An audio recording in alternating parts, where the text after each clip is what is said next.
Introduction. The man who thought his way into partnership with Thomas A. Edison. Truly, thoughts are things, and powerful things at that, when they are mixed with definiteness of purpose, persistence, and a burning desire for their translation into riches or other material objects. A little more than 30 years ago, Edwin C. Barnes discovered how true it is that men really do think and grow rich. His discovery did not come about at one sitting. It came little by little, beginning with a burning desire to become a business associate of the great Edison. One of the chief characteristics of Barnes' desire was that it was definite. He wanted to work with Edison, not for him. Observe carefully the description of how he went about translating his desire into reality, and you will have a better understanding of the 13 principles which led to riches. When this desire or impulse of thought first flashed into his mind, he was in no position to act upon it. Two difficulties stood in his way. He did not know Mr. Edison, and he did not have enough money to pay his railroad fare to Orange, New Jersey. These difficulties were sufficient to have discouraged the majority of men from making any attempt to carry out the desire. But his was no ordinary desire.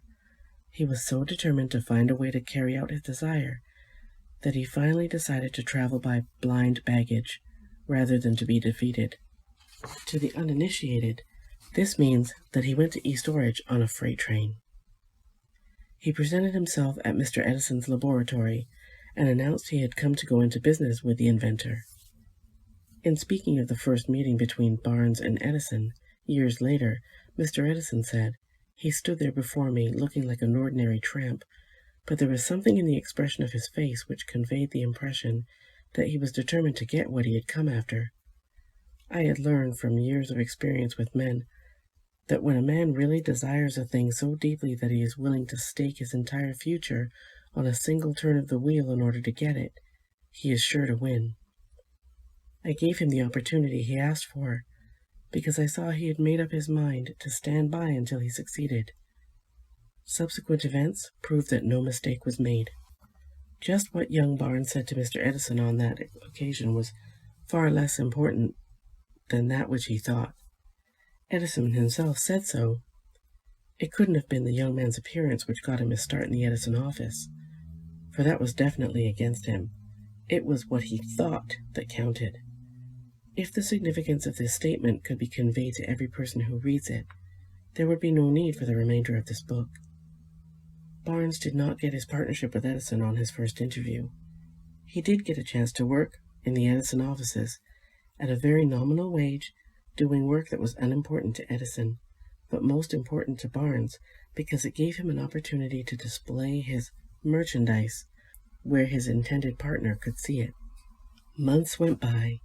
Apparently nothing happened to bring the coveted goal, which Barnes had set up in his mind as his definite major purpose, but something important was happening in Barnes's mind. He was constantly intensifying his desire to become the business associate of Edison. Psychologists have correctly said that when one is truly ready for a thing, it puts in its appearance. Barnes was ready for a business association with Edison. Moreover, he was determined to remain ready until he got that which he was seeking. He did not say to himself, well, what's the use? I guess I'll change my mind and try for a salesman's job. But he did say, I came here to go into business with Edison, and I'll accomplish this even if it takes the remainder of my life. He meant it.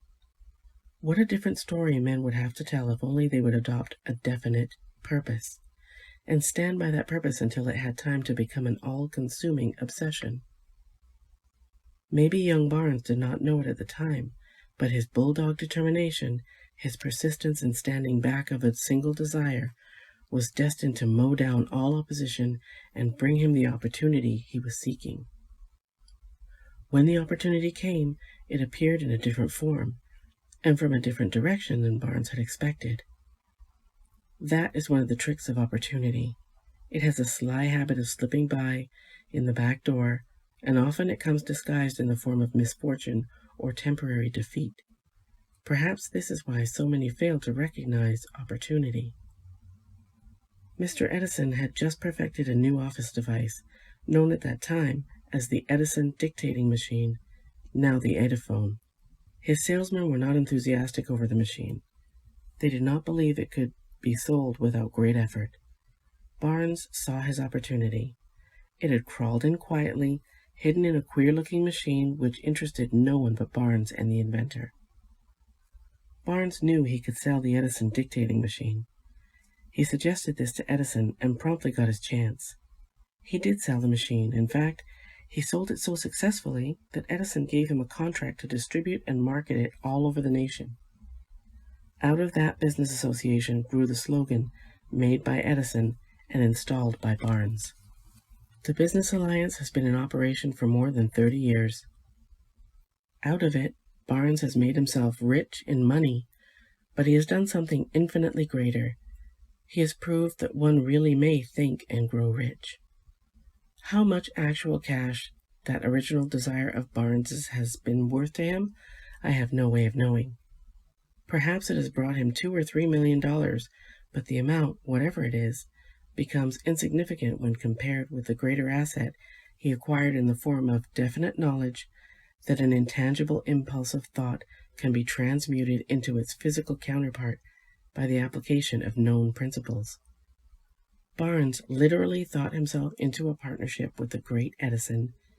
He thought himself into a fortune.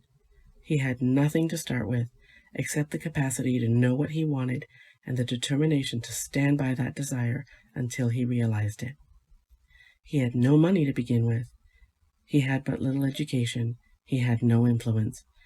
But he did have initiative, faith, and the will to win. With these intangible forces, he made himself #1 man with the greatest inventor who ever lived.